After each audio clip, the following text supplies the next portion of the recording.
In the culture wars, there are no winners, just podcasters. Only a few are willing to risk their lives in the face of some of the dumbest ideas to have ever captured human civilization.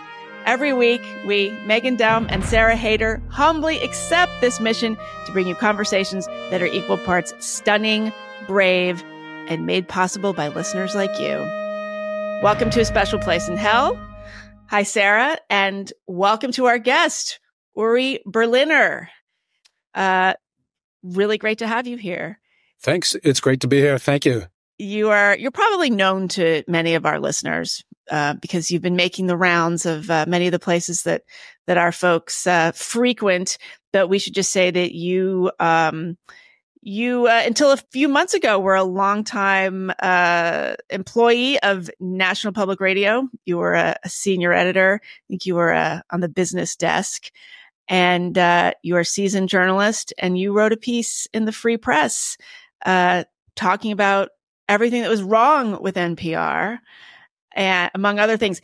And we're going to talk about a lot in this conversation, but I want to just say that what was, I think, so amazing about that article, and part of the reason people responded to it was because a lot of people sort of almost didn't trust themselves about thinking about what had happened to NPR. They're sort of like, well, something seems wrong here, but maybe I'm going crazy. And right. You said you're not crazy. Right. Thank you. Thanks so much. I think that's right. I think the piece resonated with a lot of people who consider themselves moderates or old-fashioned liberals who said, you expressed what I've been thinking, or yes, that's absolutely true. I don't listen as much as I used to, or I'm just surprised at the turn that NPR has taken. And I just was overwhelmed with people who expressed that. And I wasn't counting on that at all. I really didn't know what the response would be. But, I had a number of conversations with people, just random people you meet who say, I think I mentioned this in the essay, that they would say, I love NPR, but I really love NPR, but what's happened there? It's not like it used to be, or it's changed. And can you tell me? And that was totally anecdotal, but I think that was confirmed more by the response to the story, which I really wasn't expecting. So what made you want to publish that story? You must have thought about it for a long time. I did.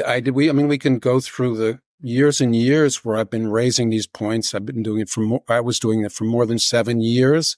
As I made clear, I'm not a Trump supporter. I voted against him. I definitely think he's reckless and dangerous, but I thought that we should cover him like anyone else. And the response after his election, I thought, was both, in the newsroom, was both surprise and shock and dismay. And I said, look, we should, this is a moment for us to really try to understand what happened, have more humility in what we do, and also understand people who voted for him.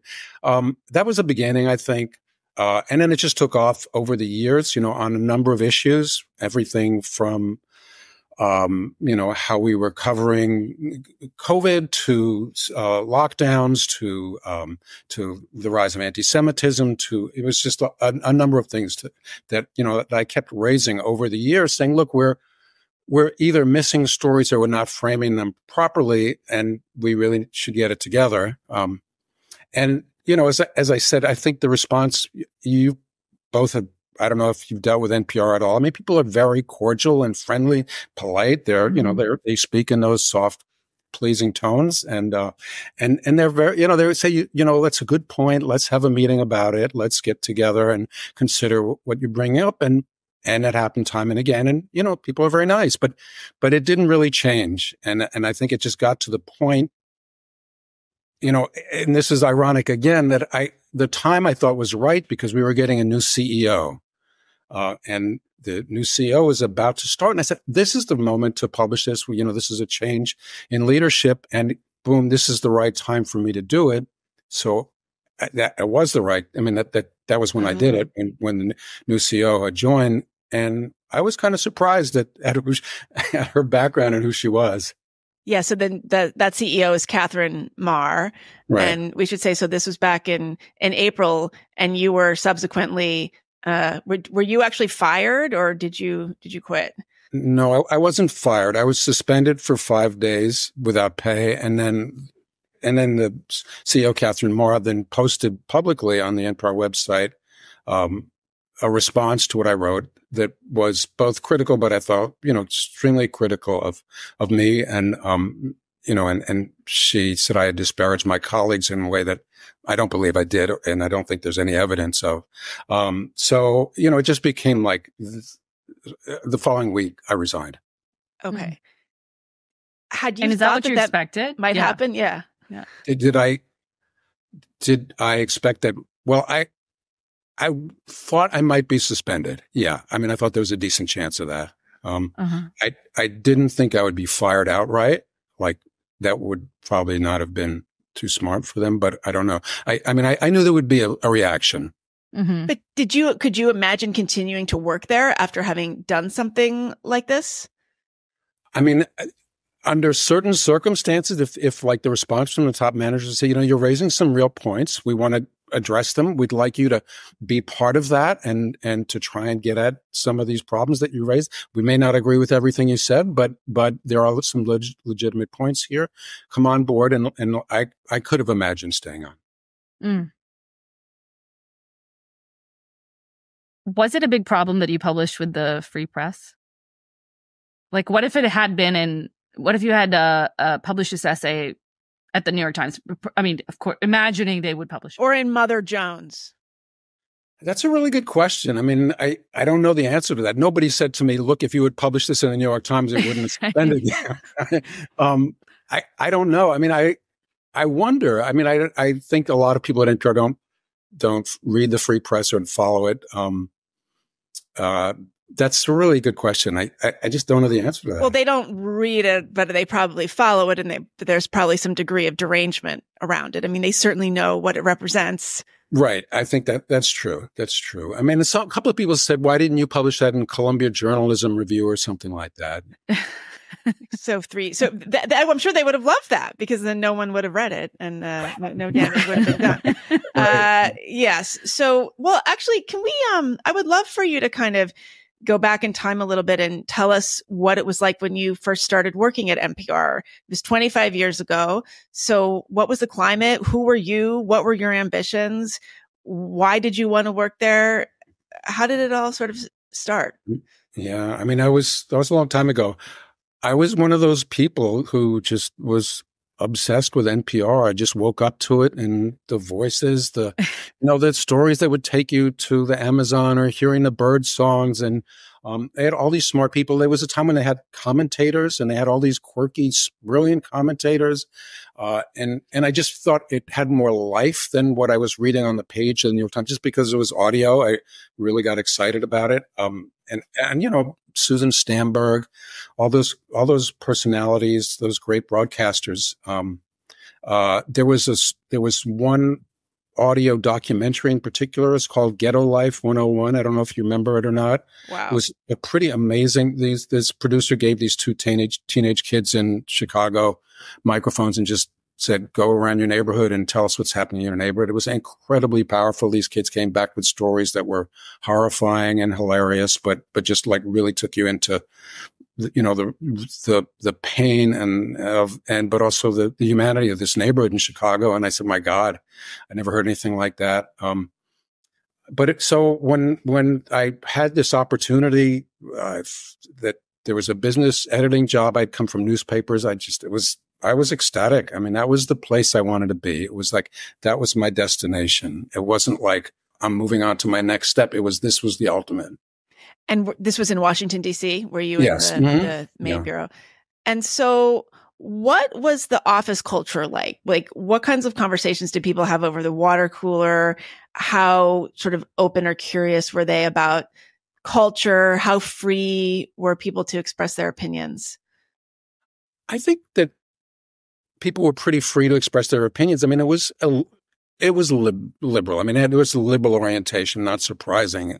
But it was not hardened, and it was not angry, and it was very curious. I mean, I think that was the distinguishing characteristic, was curiosity. You had all these nerdy, smart people who wanted to to probe things in science or economics or in culture. And there weren't like preset narratives that, people were seeking. Well, let's go dig in and find this out. It was always, for most of the people, it was with a liberal orientation, but it wasn't locked in. Mm-hmm. Mm-hmm. That's, it's so sad. I've been to the Washington Bureau, that's the main one you're saying. Right. Is that the biggest one? I think I went to it once. It was really nice. Yeah, it was really nice. And yeah, it's a beautiful building. Yeah. Yes. It was amazing. And I remember listening to NPR too, like just growing up. I don't know. It was just like there. It was on and you would just turn it on.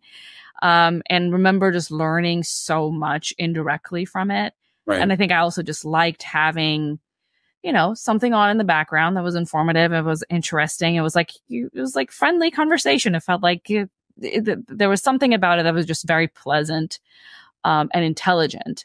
Yeah. I don't know how if I get that vibe in the same way today, although the tone is still the same, right? It's the same hushed kind of, right. The way of speaking is still the same, but I don't know if that's congruent with the way that they are bringing the story about to you. Right. Or what they're actually saying. Yes. There's a gulf between the tone of voice and the substance of the. Yeah, I think that's very true.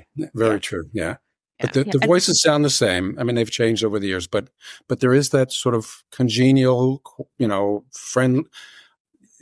congenial voice that carries you along in a conversation. Sometimes it's a little boring, right? But let's. Yeah, but I mean, did you feel like this was the sophisticated crowd? I mean, I think that yes, there's always been a blandness to NPR, but there was also a sense that these were the cultural sophisticates. These were the people who were able to talk about a book or a film that was a little racy or controversial or provocative or complicated. They were not the moral police. I mean, because we have to remember too, is that back in the 90s and certainly in the 80s, like it was the NPR crowd versus the talk radio, right wing radio, kind of, morning drive, shock jock crowd. And that these were very different, and that the NPR people were like the hip, people who could talk about, who were not afraid to talk about things in a sophisticated way. Like they were taking on real subjects. I mean, the fact that that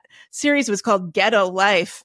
I mean, it sounds cheesy and dated now, not to mention completely. Right. I don't think unwoke, I don't think there's no way that would have been named that. No, I don't think of course that would have been done. No, but I mean, I remember like being very drawn to journalism and media in the 90s because I thought that's where people were who were not sensitive about stupid things. Like it would be uncool to take offense at things. In fact, it was the opposite. And there was, even sometimes a sense of like one-upmanship. Like I'm so PC that I'm un-PC. Like everyone knows I'm not a racist, right? So much that I can make racist jokes and like we all kind of get it. Right, and that was office culture in a lot of places. And I'm not saying that was always great. But was it sort of like that at NPR for a while? I mean, I thought it was a pretty sophisticated crew. I don't remember people being so cool they would make racist jokes. Okay, I'm not that. I don't want to suggest that. I'm not going to tell you where I worked. That's no. But I think your point is that you had NPR, which was this serious, sophisticated, but also welcoming radio network. And then you had talk radio, which was harsh and ideological and loud. And I think NPR was a haven, not just for liberal people, but just regular people who were in their cars, stuck on a commute with no internet radio. And these were your choices. And the NPR thing looked and sounded really good to a lot of people. And they weren't just your urban sophisticates. They were like people in the suburbs, picking their kids up at a soccer game, or the farmers. Like I think I wrote about that. We used to have like farmers would listen to Morning Edition in the morning. And to me, that was like, oh my God, that's so great. If like our pieces are getting out to somebody, doing their corn harvest. Yeah, or truck drivers. Exactly, or truck drivers. I mean, to me, that was like the ideal moment for NPR when we really reached America, or at least a pretty large portion of it. So are you saying that things really only started to change around the Trump election, or were there the germs of this much I think sooner? it was, it started gradually. I mean, I don't have a sort of precise measurement of it. I don't think that it works that way. It was much more gradual and cumulative. But I felt, along with a lot of things that happen in the culture, things have moved quickly and gotten more harshly, divided. And, the idea that journalism could be, activism and solving social issues was a new thing, right? At least to me, that wasn't something I wasn't part of my toolkit. Mm-hmm. Sarah, go ahead. I don't know when I stopped listening. I'm trying to think of exactly when I stopped listening. I think it was before the Trump election, but not much before. Maybe there was a point at which things became much more overt and obvious. Right. And I think that something about the Trump election flipped a switch in some people's minds where it was like, now we can't beat around the bush about this. We got to take it seriously. Democracy is dying. Yeah. It's dying as we speak. And we need to. I think that's definitely true. And then, and then there were just a series of events that I think you've dealt with a lot in your shows, which were the response to COVID, the response to the racial reckoning, Black Lives Matter, and other things, the school lockdowns, and more recently the October 7th and the Hamas Israel war. So, yeah. So I imagine there was also a lot of guilt, within the news organization just about how white and elite they were. I mean, how much of the racial stuff in particular was a kind of overcompensation for their own demographic makeup? I think that's very true. The NPR's audience has been and still is overwhelmingly white, very much so. I mean, I think it may even be more than Fox News. And a lot of the leadership was white and not always male, but white. And, that's changed some, but I definitely think there was some compensation about that and guilt trips, right, about that. Mm-hmm. But even that in itself is a kind of WASP sensibility or a part of that, to be very conscious about. Right. I mean, I think our former CEO, John Lansing, was a real example of that. I mean, he pushed this North Star, which, this was the main priority at NPR, which was a North Star, which emphasized diversity in all aspects in our staff, our audience, our sources.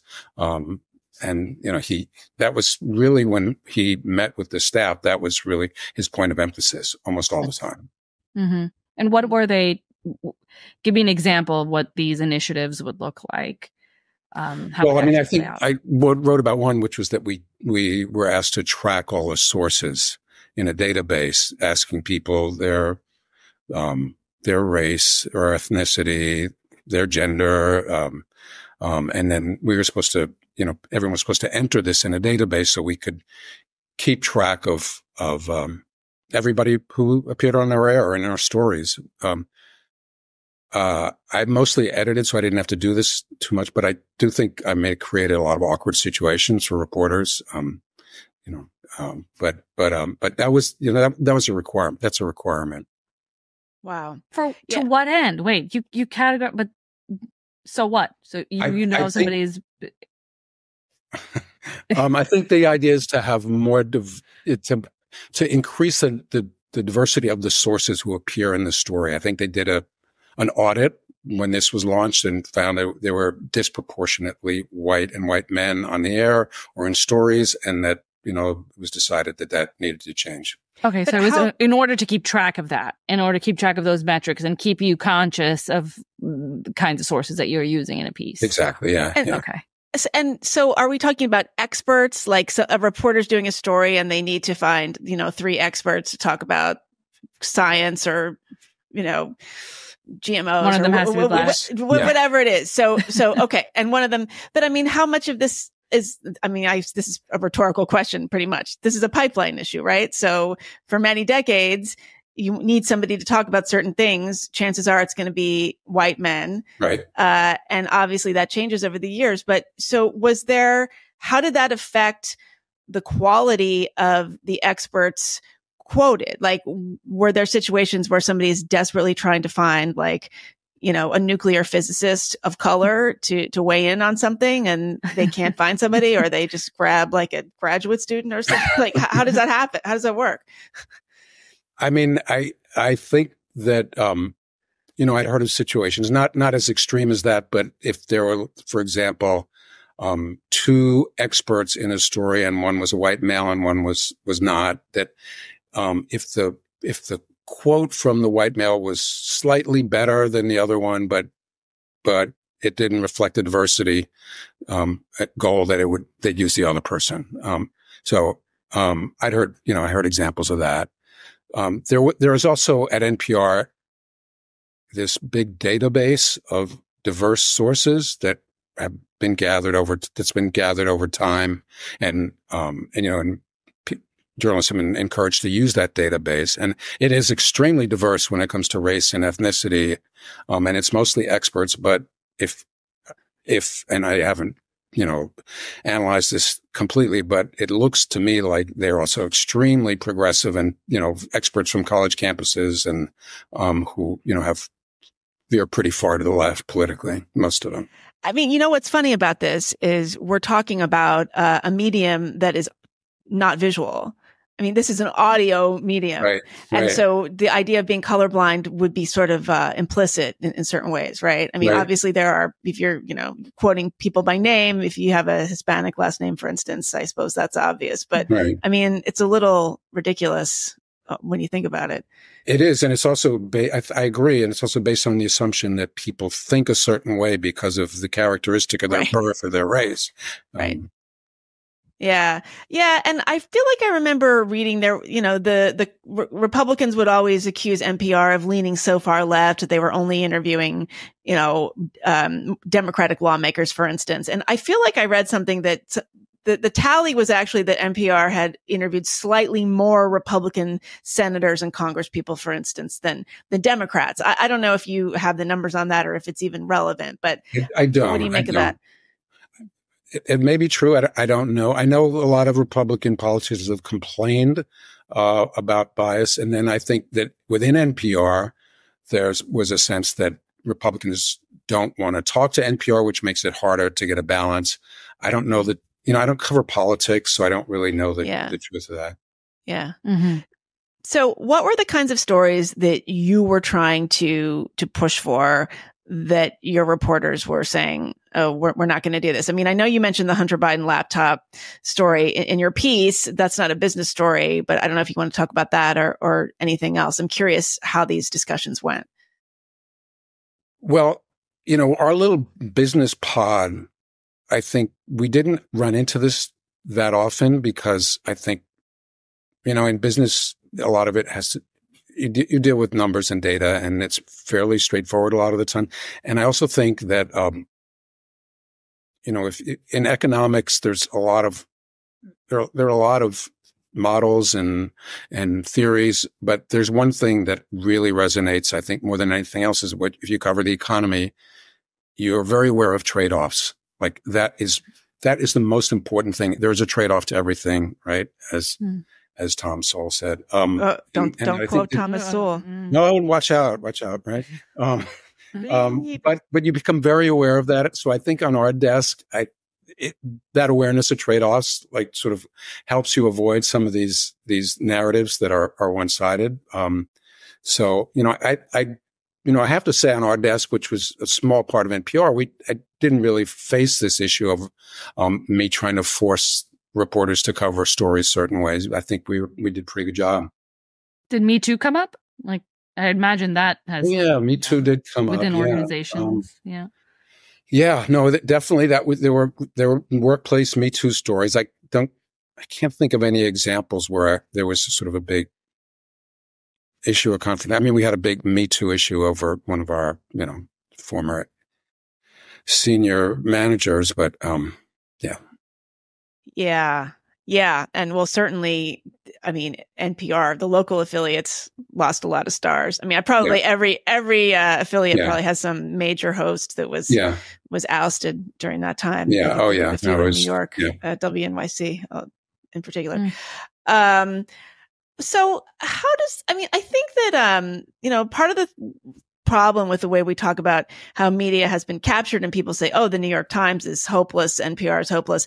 A lot of times people are responding to the cultural coverage and the opinion sections. And I feel like they are too hard on the news gathering operations. And I am always defending the reporting, especially international reporting. Am I being too generous? I think so. Yeah.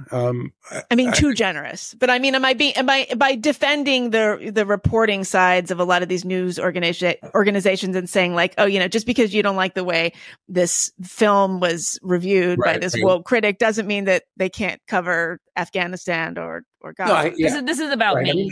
I think when people go out throws the baby out in the field and they cover a war or they are on scene, I think that's when the best reporting comes through. It's usually when people are at their desk and they have a theory about whatever it is, transgenderism or whatever it is, then I think you run into more problem with bias. But I think people become more honest, and also they see things as they are when they're out there observing. And so I think that is true. But I also think there have been certain issues where the media and NPR have sort of looked the other way when the facts don't oblige them. And I think that's really maybe the biggest problem is what isn't being covered in a story. Yeah.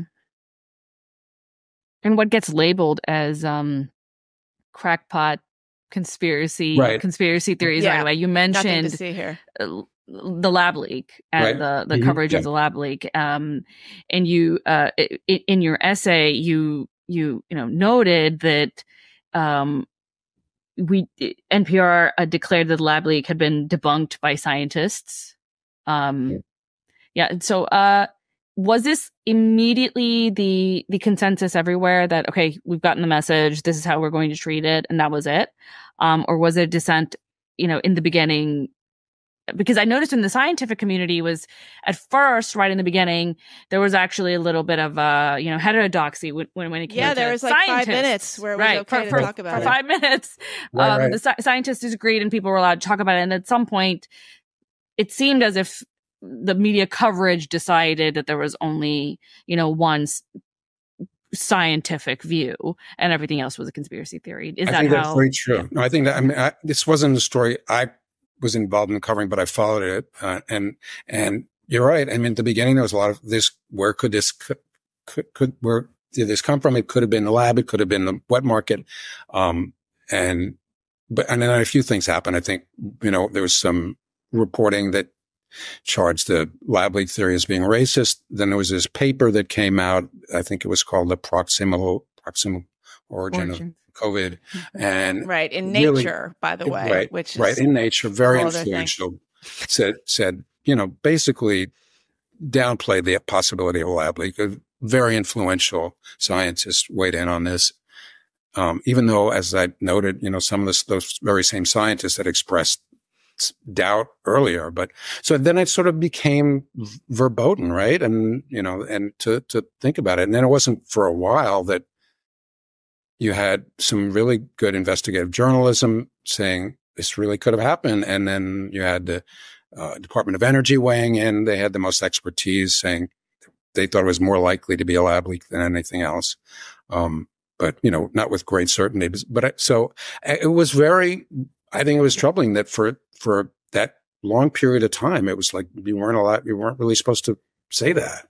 Well, and were people talking about this in the office? I'm sorry to keep harping on this, but I always want to know, like, what is going on behind the scenes? Are people saying, like, why are you suggesting that the lab leak is xenophobic or racist somehow, but the idea of eating wild animals from a wet market is not xenophobic and racist? Right. I mean, that was always the other way around. Right. That was the craziest thing to me. Right. But like that very conversation, I don't know about, but I know that there was, that part of the skepticism about the lab leak had to do with the people who were promoting the idea, and they were all seen as right wingers or people in the Trump administration, or, so if they're saying it, it can't be right. Yeah, it was Tom Cotton. Yeah. Tom Cotton did it. If Tom Cotton and had people on podcasts, right, if he hadn't associated himself with it, I think we would be in a different place. It's bizarre, probably. But I think that he was the most influential person here. Right. Tom Cotton, boy, he really that guy packs a lot of punch gets a lot done at once. Yeah. So were you considered a troublemaker within the organization? Were people sort of going, oh, there he goes again, No, I mean, this is the thing about NPR is like, I think people actually respected me, or I hope they did. They always said, we're really glad when you bring these things up. We appreciate it. I've never heard anybody say like, well, will you stop it already? Or like, you're wrong. Or, so it was in that sense, it was open to hearing these things. It was not open to really doing anything about it, though. Why was there? Do you think that's because what they were saying to you? Oh, we're glad you brought this up. Was this being a little bit disingenuous? Was that just politeness, or did they really feel that way? And then something happened in the back end, and nothing was done. Yeah, no, I think it's because it's hard to change. I mean, if you have been sort of riding along this way of covering stories and having these narratives that you've been sort of that you believe in, it's hard to back off of them or say we're going to do things differently. And it also may all cause some offense to other people within the organization. So I think it's much easier to just let things go. And I think that. Okay, what kind of thing would cause offense to some people within the organization? Oh, that's a really good question. Well, I mean, I think that let's take the transgender issue. I think good. Good. All right. Great. We're always waiting for that to come up. Waiting. I think that is a real example of it. The way NPR covered it was we used guidance from transgender activists to help us frame language, like what I brought up in my essay, which, we were told to avoid the term biological sex, which, like, to me, for NPR being a place dedicated to science and science reporting and the truth of science, that was always like, seriously? But this was part of a guidance memo and with a lot of other. And this would have been around what year? I'm sorry to interrupt you, but this is really important. Do you remember when you started covering this? Oh boy, it was I don't know, 3 or 4 years ago, but I don't know. Okay. So we're not talking 10 years ago, but we're not talking 2 years ago. No, this is more recent. Okay.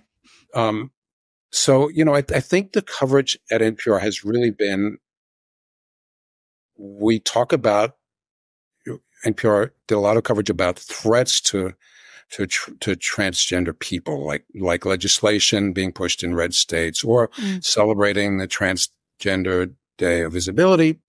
Fine. This is all fine. But the more difficult things, like what happens when Leah Thomas crushes everybody, all the female swimmers in the pool, and dealing with that, should someone born a biological male who's had all the advantages of puberty be able to just walk in and crush these female athletes who've been training their whole lives. And I think, to me, that was I follow sports. My son was a swimmer. He wasn't an elite swimmer, but I'm into it. And I think that the way that was covered was kind of a moment for me, because it was if you followed our coverage, I don't think you really would have understood the issue. And the issue was that parents and these the female swimmers who were told not allowed to speak were furious and they were outraged, and they felt like that their opportunities were being taken from them. And the way we covered it was more like, this is a breakthrough moment. This is a blow for equity. And, you can make that case, certainly. But the other case is that these opportunities are being taken from these swimmers. And it wasn't, I had to look elsewhere to get the full scope of that story, which was, these parents, a lot of these swimmers were felt cheated. Mm-hmm. Can you imagine the difference it would have made if NPR had covered this story honestly and thoroughly? Because so many of the people who are still not caught up, like, the middle-aged Facebook ladies, my nice liberal progressive baby boomer and older Gen X friends, they worship NPR, and yet they remain totally confused by the transgender issue. They think it's the same as gay civil rights. And if NPR had just done like a modicum of scratching beneath the surface, it would have made all the difference in the world, I think. I agree. I mean, because I think that's the very audience for people, to you have to think a little more deeply about this and what's really at stake. This isn't simply gay rights. It's not what it is. And, without being anti-trans and, at all.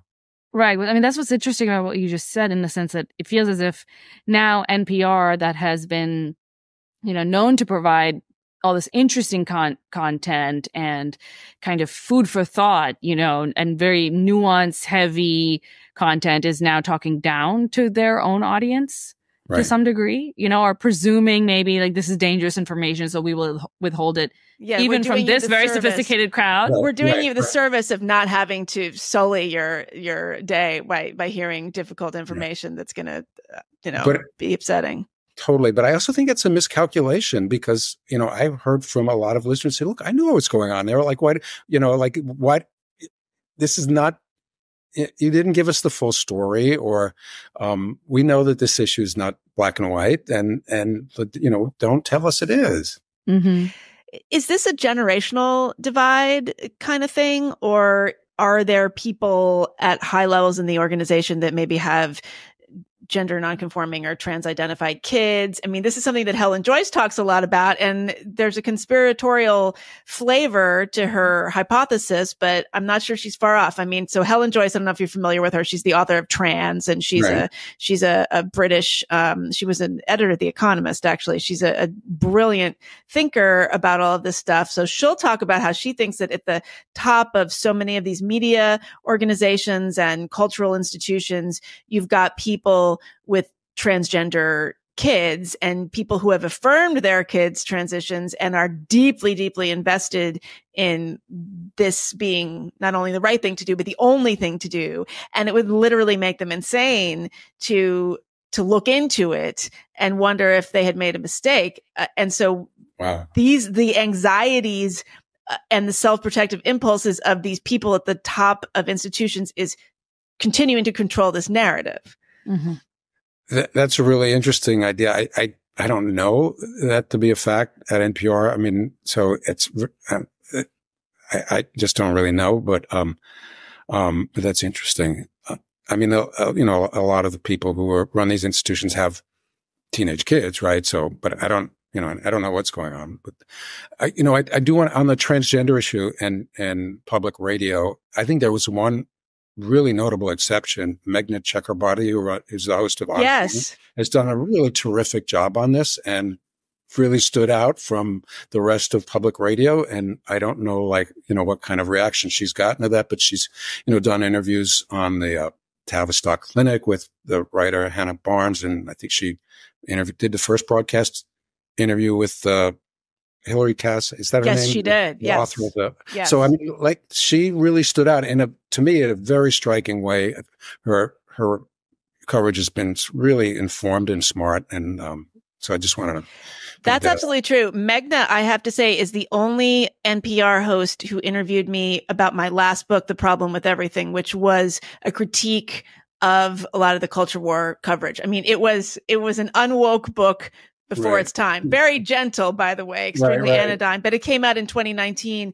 And NPR, which, all of my previous books, I did one public radio interview after another, they couldn't get enough. And this one, it was crickets except for Megna, and she had me on, is it On Point? Is that her show? Mm-hmm. Yep. Yeah. And she gave me, and she was hard on me. I mean, it was not, these were not softballs. She gave me a run for my money, but she did have me on. And I thought that was notable. Yeah. Yeah. I think her coverage has been notable. Yeah, definitely. Is she unpopular there? Like, how does that go for people? I have no idea. I don't know. I mean, I think she's well regarded as a host because she's really smart and good, but I don't know like what her coverage of that issue has made her, whether she's gotten a bunch of crap for it. I don't know. Mm-hmm. Yeah, I'm always wondering how are they getting away with this? Like what magic like lever are they pulling, and how do we pull it? I guess. Yeah, exactly. So how have things been for you since you quit? Since April. How's your spring been? Yeah. So, I knew there'd be a reaction to the story, but it went far, far beyond anything I'd ever imagined. So it was, I think the first month I was just dealing with like just responding to people who've written me. I mean, I got hundreds and hundreds of messages and tons of media inquiries. I really haven't done that much media, very little actually. So, and that sort of overtook my life. I'm like a super private person. Like I wasn't on air that often. I was mostly behind the scenes, and to go from being sort of just, hunkering down, covering things like interest rates and housing starts and EV sales and, I mean, important stuff or energy, and then all of a sudden to be thrust. I mean, I did it myself. Obviously, it wasn't like done to me, but it was just really, it was a huge change of pace, and it took a while to sort out my life. And also, I don't know, like, if you've experienced this, but to be on the other side of the story is kind of eye-opening. Not to, to be the subject of the story rather than the reporter of the story. It's like, oh yeah, wow. I had to think a lot about that. What had been your impression of Bari Weiss and the Free Press before you did this story for them? Well, I followed Bari Weiss and her departure from the Times. And then I also saw, how quickly she created this new news organization and how it grew.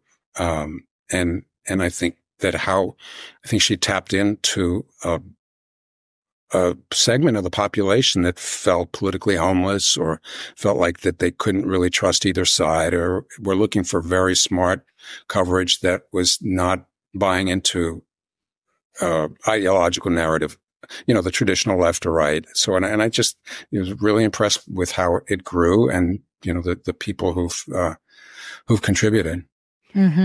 Were you aware of how much she was bullied and how badly she was treated at the New York Times, and just how absolutely deranged, I keep using that word, but for good reason, she makes people? And do you have thoughts about that? I was aware. I mean, I read about it, and I just like, wow, she's not, I don't really understand why she has that effect on people. She's and I was struck by that, but also made me clearly more sympathetic that she had to go through that. Yeah. And have you found yourself having to defend her and the Free Press to people since you have now sort of associated yourself with it? I mean, do you have nice liberal friends saying, well, why did you publish there? No, actually not. I have a lot of liberal friends and progressive. Nobody has said, why did you do it there? I mean, I had a couple of people within public radio saying I shouldn't have done it there. I should have done the Columbia Journalism Review, but no, I haven't had that experience. Okay. And how are they feeling? How are your, your liberal friends and colleagues, former colleagues, feeling about this piece? It's really interesting. I thought that, a little background. I come not just from a liberal family. I come from like a far, far left family. My mother was a socialist. She was a socialist activist. She was in the Trotskyist movement when she was 17 years old and broke away from that. But everyone in my extended family is pretty progressive. New York based, New York Jewish, not just liberal, but very, very progressive. And, I kind of was a little worried that I would be totally ostracized from my family, but not at all. Not at all. I mean, actually, one person in my family wrote me just recently saying, what you wrote has caused me to re-examine a lot of my beliefs and to think more deeply about things that I accepted as true, about, whether it was climate change or, that certain aspects of climate change or something like that. And this was someone I'd never expected to hear this from. And I was kind of blown away that was the response in someone in my family. Wow. So no, I mean, my family, I was expecting it to be worse, but it's fine. Yeah. So, I mean, it sounds like they are sort of becoming disenchanted with progressivism. I mean, I'm assuming this person, I don't know how old this person were or how old this person is or how dug in they were or are. But I mean, do you get a sense from other progressives that like they really are getting tired of it? Like the time has come now to reevaluate the progressive project? I don't know about the entire project, but certain maxims, certain like core, like you must believe this. I think people are tired of that. And they're also tired of people being ostracized for not buying into them. And, so I do think something is going on. I mean, I know that, some people have gone on Twitter saying progressivism is over. I'm not quite buying that, but I do think that there are a lot of people who felt like I have to say these words to be accepted in my crowd. And I'm sick of that. I don't want to do that anymore. Mm-hmm. Yeah. I noticed a lot of people like just passively leaving, progressive circles, liberal circles with that same sense of like, I don't want to do this anymore. Maybe I'm not going to write a piece about it. Maybe I'm not going to necessarily raise my voice, but this is not worthwhile anymore, this kind of engagement. So I think even with the creation of Free Press, there's still quite a bit of political homelessness around. Megan and I were talking about what's going on at the Washington Post lately. There have been some stories recently. I don't know if you've been keeping up with them or what your take is on it seems like a pretty extreme. Yeah, there's a new sheriff in town. There's a new sheriff in town, and he's saying, "Sorry, you guys aren't performing. We've given you many years of opportunity here, and no one's reading your stories. So we're doing things differently now." I mean, they've had a financial hit that's pretty extreme. I think they've lost $77 million, and their audience has shrunk by around a half since 2020. I think this whole thing with the new CEO publisher is, yes, he said that, but then there's also been some reporting about his background and some of the work that he's done before. So it's kind of a complicated situation. Mm-hmm. I think that the Post can be a pretty contentious place. Yeah, but I mean, these kinds of things are happening in newsrooms around the country. There's a lot of financial pressure on, there have been layoffs. Then there's also like, what are our values? I think this is, a discussion, that's circulating around newsrooms. Yeah. Mm-hmm. How is NPR doing financially? Actually, I realize I have no idea. Well, I mean, the audience has declined from 2020 fairly significantly, as the case in a lot of news organizations. NPR had layoffs last year. About 10% of the staff was cut, mostly because of a decline in advertising, which is euphemistically called underwriting at NPR. Oh, that sounds so nice. Yeah. So, I think it's a little more stable now, but, the more worrying thing, I think, is the decline in audience across the board, and the competition.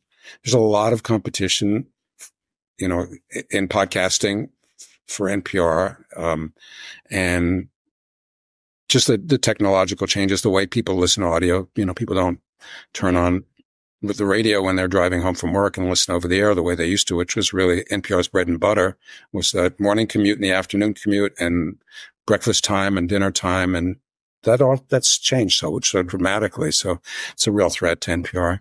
And it was so nice because everybody listened to the same thing. It was. Right? Yeah. You could talk to your friends about what you heard on NPR. So Sarah and I were just talking before you came on, like it was to get in your car and listen to whatever's on. That never happens anymore because I was saying, I don't even know how to get my car to get like FM radio. Like there's like satellite and the Bluetooth and the podcasts and the phone and all this. And I would have to like really sit down and look at a manual to figure out how to just even, plug in like whatever local radio stations. And it's really a loss. It makes us very, I don't even want to say lazy. It's a sort of self-siloing that's very sort of just narcissistic and it forces us to claustrophobic. choose. It forces us to choose where we didn't have to. Right. And it was great. It was actually great to not have that choice and to just explore and be exposed to something new and be excited about that opportunity. But I think that I wonder, there's a whole new generation, and to some degree, it must be the case that newsrooms are dying and newspapers can't compete because the newer, like upcoming generation is just not used to this kind of format. They don't want to just, get information at the pace that the producer wants it to be delivered. And, they want to choose what they see, or they want the algorithm to choose for them. And the algorithm is much more, suited to their own personal tastes. So I wonder how much of that is just that the audience is dying, literally dying. Yeah, no, I think that's really true. That the audience that grew up with radios, a lot of them are older, and they're but also I remember maybe 10 or even 15 years ago, there was a survey, I think that NPR did, or someone did, asked young people under 30, about how often do they listen to radio? And not only did they not have radios, they had never listened to a radio in their entire life. Probably didn't even know how to use one. And that was 10 or 15 years ago. And now, I think, I can't find a radio in my house. And I mean, so it's like, right. Well, that's true for TVs too. Like anything that it just comes on. There's a broadcast and it's on and it's going to do what it's going to do. But, there's young people I know now who've never watched TV. They've only Netflixed or you have YouTube videos going on, but they can't relate to that experience. And then they find it actually stressful. Like they don't know what to do with it. Yeah, I think that's really true. I mean, what Megan was saying about sort of,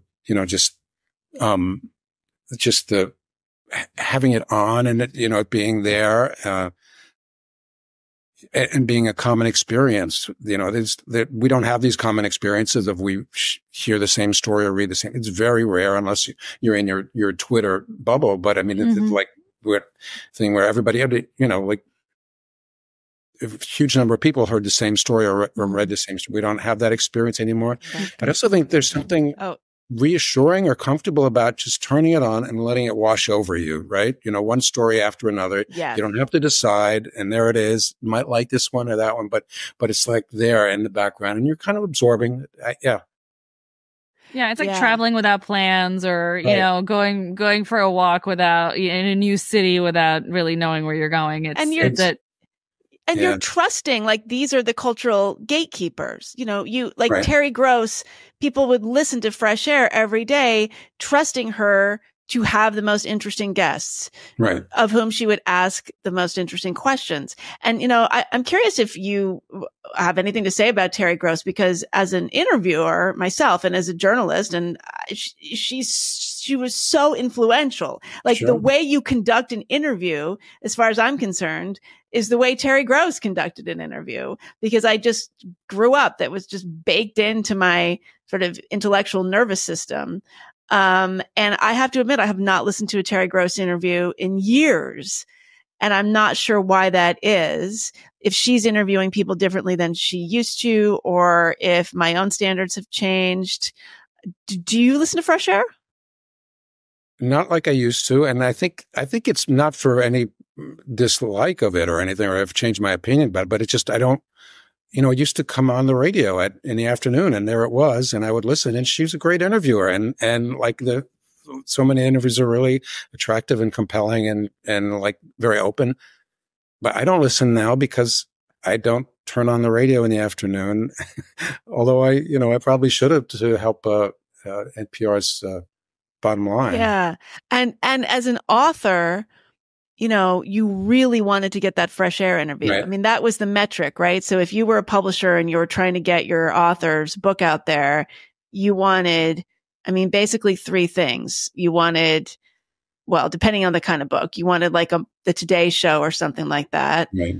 Possibly Bill Maher, depending on the sort of book. And you wanted Charlie Rose back in the day. Right. And you wanted Terry Gross. Right. And those were the three things you were going to hit. And if you got one of those, you, as an author, you were making your publisher very happy. I'm sure they're still thrilled to book a fresh air interview, but I'm just not sure it matters as much anymore. Yeah, I don't know. I know that NPR has been really influential in the book world. I don't know if it still is the same extent. Well, it's the same sensibility. The book editors and the agents and the publishers are the people who grew up on NPR, but it has become, both of those segments have become bland in the exact same way. And everything is so siloed. I'm sure Russell Brand has exponentially more listeners than most NPR shows. Yeah. So what's the point? Like, why would you go crazy trying to pitch any number of these public radio shows when you could get your author on? Joe Rogan certainly would be like the go-to thing, the number one thing you want. But yeah, it's I know it makes me so sad. We were just saying too, it's like you would get in the car, it's like somebody's picking you up or something. That would be like sort of like you get picked up on a date, you get in the car and they have NPR on in the car, and immediately it's like, okay, this is my kind of person. We're off to a great start. Right. And no more. And I think there is something also we were talking about, just having it on and then not having to decide, like Sarah was saying, not always having to choose, the serendipity, like, oh, I didn't know I was interested in that, and then it was there, So, but we don't have those moments as much.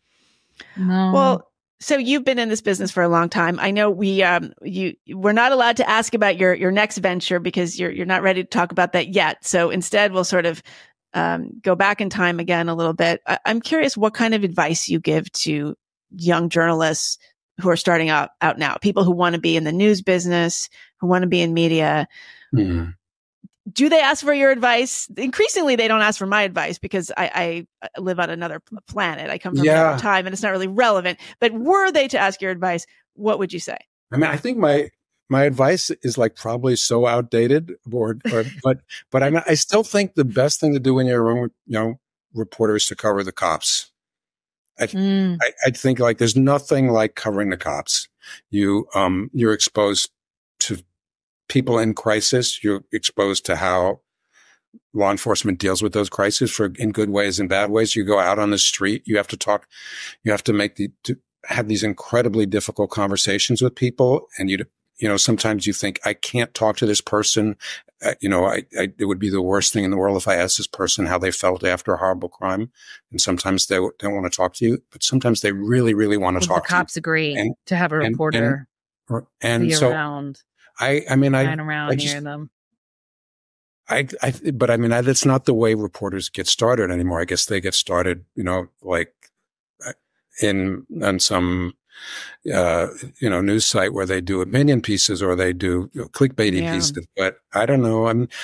I think going out and reporting and, just observing and taking down really good notes and getting the details and writing it just without just take your opinions and cast them aside and just learn how to write. I still think writing fundamentally is at the heart of all forms of journalism.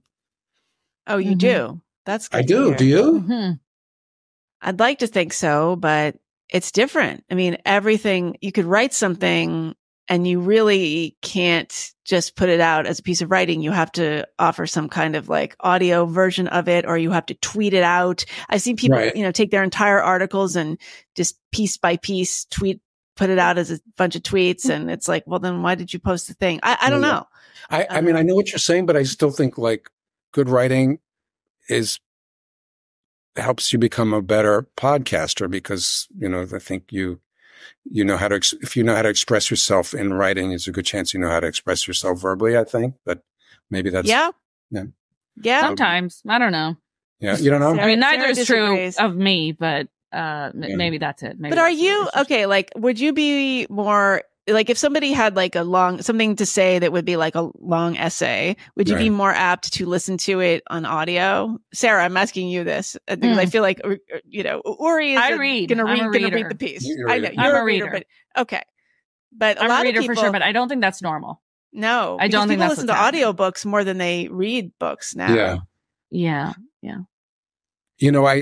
I read this, and I don't remember where I read it, but and I think it may be true that people don't absorb and learn information as deeply when they listen as when they read. Mm-hmm. And it sticks more when you read. It may be more enjoyable to listen, and it may be more emotional, and it may hit you more humanly. But to really learn, I think you can't really beat reading. Well, yeah, because if you're reading, you're not doing something else. Right. You're not cleaning the house or driving, or people multitask while listening. Yeah. Yeah. And I do. I mean, I don't know. I feel ashamed of myself. I'm like, oh, I'm listening to 20 podcasts, but I haven't cracked open a book in 2 weeks. And I feel like, what am I doing? But yeah, I think we all feel that way. And yet here you are on a podcast. I know. You're joining the enemy. Right. I have one more question for you about NPR. And I don't know if you can answer this because I know you're not an audio engineer or a vocal coach, but I have noticed a marked change in the vocal cadence and quality of the hosts and reporters over the decades. So the Susan Stamberg era, deep voice, sound like an adult, enunciate. You are caring for your vocal performance in a way that really stopped somewhere in the 90s. And then this new generation came up, and there's a lot of vocal fry, like they kind of talk like this. And we don't want to police women's voices. And so we're not going to critique people who speak like that. We're not going to say, hey, you should sound more like Susan Stamberg because that's sexist or something. I think a lot of that comes out of This American Life.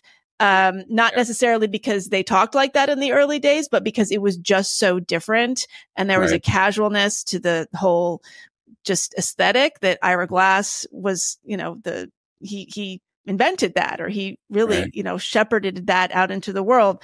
I don't really, this isn't really a question, but it's just been, this is something that I think about a lot because I love radio and I think a lot about the sounds of things. Have you noticed that? And did that ever come up like in meetings or the way people thought about things? There've been some discussion that I think it's really true. And I totally hear what you're saying. And especially about the influence of This American Life, which I still think is an extraordinary show. And that, and I think that there's great sort of the casualness or the sort of the relaxed humanity of those voices, I think really help. I think they make you want to listen. Yes. And I think there's great benefit in not always being formal so, but not everybody can be like This American Life. And I think that when, it's sort of a pale imitation of it doesn't sound so good. Exactly. Right. And yes, and This American Life was incredibly rigorous with what they were doing. I mean, they might have sounded casual, but that was just meticulously researched and reported and balanced. I haven't listened to it in a long time, I'm ashamed to say, but I mean, and I also think it's like, what is the story you're telling? And it matters. Like if you're talking about some date went wrong, to speak in a very casual, funny way is one thing. But if you're out there at a in a war zone or at a, you know, in a serious moment. Like, you don't want to sound like that. You don't want to have vocal fry. You don't want to do that. It's like, come on. Like, oh my God, this bombing. It's crazy. So, but I think it's like, what's the context? You know, like you know, I think there are times when your voice should be modulated differently. Do the reporters now get vocal training? Is this a value? Yeah, there was a voice coach at NPR, and I don't think there is one anymore, and one voice coach to, you know, for the entire staff. So there's really not much vocal training. And I think it's to the detriment of the organization because you want to convey seriousness and authenticity, but there's a performance aspect to it, right? And I think that there are times where people lose sight of that. Like, you need to keep people engaged. It's so easy to turn off. And if your voice is flat or monotone or you sound like you're not engaged, you're going to lose people. Yeah. You know, the thing that I came from print, so I wasn't born as an audio broadcast person. But the thing that I always was drummed into me about it is that you have to sound like yourself, but plus, right? That's a good way to think about it. Yes. As opposed to podcasting, I think we're ourselves minus. Right. Minus. Right. Yeah. Take it down. Tone it down. Right. Yeah. Right. Yeah. Yeah. No, everything started to sound like college radio a little bit. Right. At some point. Yeah. Which Megan had. Megan had at college radio. I did. Oh, you did? Really? Wow. Show. In the early late 80s, early 90s. You need to find a like some master recordings. We need to play it. I guarantee you there are not any. And I remember too, I forgot about this, Sarah. I had another show that I did with my friend Claire. This is so 90s, a women's music show. Women's music, and that meant women vocalists, of course. That's all that means, because it's what does that mean? Yeah. We had I think it was we both had blonde hair, and I think it was called like The Blonde Leading the Blonde or something so stupid. Like, you can't, it's just mortifying. But I mean, radio, I still think radio is just the best. I think it's the best. I think audio is the best format for conversations and interviewing. That's why, frankly, I hate doing this podcast on video. You have to do everything on video now in order to build your show. If it's not on YouTube, the algorithm is not going to catch it. But that's why I continue to do the Unspeakable audio only, because it's just such an intimate forum and you can focus. And it's pretty remarkable. Yeah. So you think this conversation would have been better if we didn't have the cameras on? Well, no, because nobody would hear it. Nobody would see it in their rotation. In their feed. So you do Unspeakable with.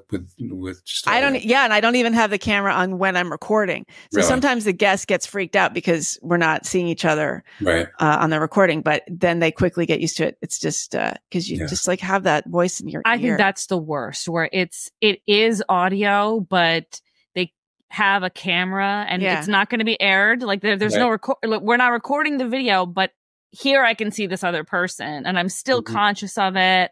Or they'll be giving me notes or like, stop, stop. And I'm no, don't talk to me like that. Well, they use them for clips. That's the thing is they say, oh, we're going to record this audio only, but we need to release video clips to promote the show. Yeah. Right. Do you ever do things in person? Sarah and I we've only met once. Twice. Yeah. Twice. Wow. Yeah, we've only been in the same place twice, and I was shocked at how short she was, because she seems like she would be very tall. Everybody thinks I'm tall. I don't know why. Yeah, but she's like my height. Wow. No, I'm not quite that short. Did you ever have guests in person? Well, we kind of did a two-way, like we did that Coleman thing, right? And he was kind of our guest, but we were also in his studio in New York.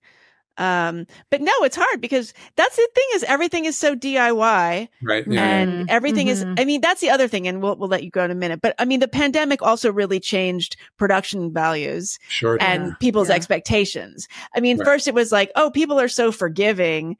you know, people would go, you'd be watching like CNN and people would be doing it on Zoom from their homes and people got used to it. And at first this was the greatest thing. Like the audiences were so forgiving of these terrible production quality. Right. But now it's like a given that things are going to be kind of messed up. And I don't think that's the good shows. I don't know. Chris Williamson, what did he rent? Like a massive hall? Well, then some people go overboard. We gotta do that. Yeah. It's a way of showing how much money you have, though, too, right? So right. you can create this big soundstage. But I don't know. So how do you are you feeling like? Do you think this ship is going to right itself, or how are you feeling about media? Like, where do you think we're going to be in 10 years in this business? If any of us are here at all. Yeah, I think big news organizations are going to be a lot smaller. They have to be. I just don't really see any other way. Just the cost, the fracturing of the audience. And then I think, you know, maybe there are opportunities there for more startup news organizations to find their niche, their people, their specialties. Mm-hmm. It doesn't have to be disastrous, but I do think the value of the big news organizations is that they do have the resources to cover these stories, to send people to war zones or to the border or to this school board in Florida, you know, when there's something. And, you know, and if that's lost, I think that's really damaging. And the other thing is local news just getting devastated. I don't know how deal with that. So I think it's mostly bad, but there could be some opportunities. I feel like there needs to be local startups. Yes. And we really need to make that more attractive for people to go back and report from there. I totally agree. Because local stuff is the stuff that really affects your life. I mean, that's like your neighborhood, your city, like your kids in their school, your block, you know, I mean, that's the stuff that is real. You know, a lot of this other stuff is just fabricated. And so I think that there should be a place for local news because it matters so much to people. Yeah. All right. Well, you heard that first, tech billionaires. Get on that. Fund some local startups. No, I think it would address a number of ailments, the sort of crisis of community, people's sense of alienation. I think if people were more, it would be a way of touching grass, for people personally and also, covering stories. Right. I agree. Cover. So it was, somebody should get a startup going. Well, Uri, thank you so much for joining us. Thank you both. I really enjoyed it. Pleasure to talk with you. Congratulations on breaking free, and we'll be curious to see what your next chapter is. Thank you. Come back. I'd like to. With your next project when you could talk about it. Yeah.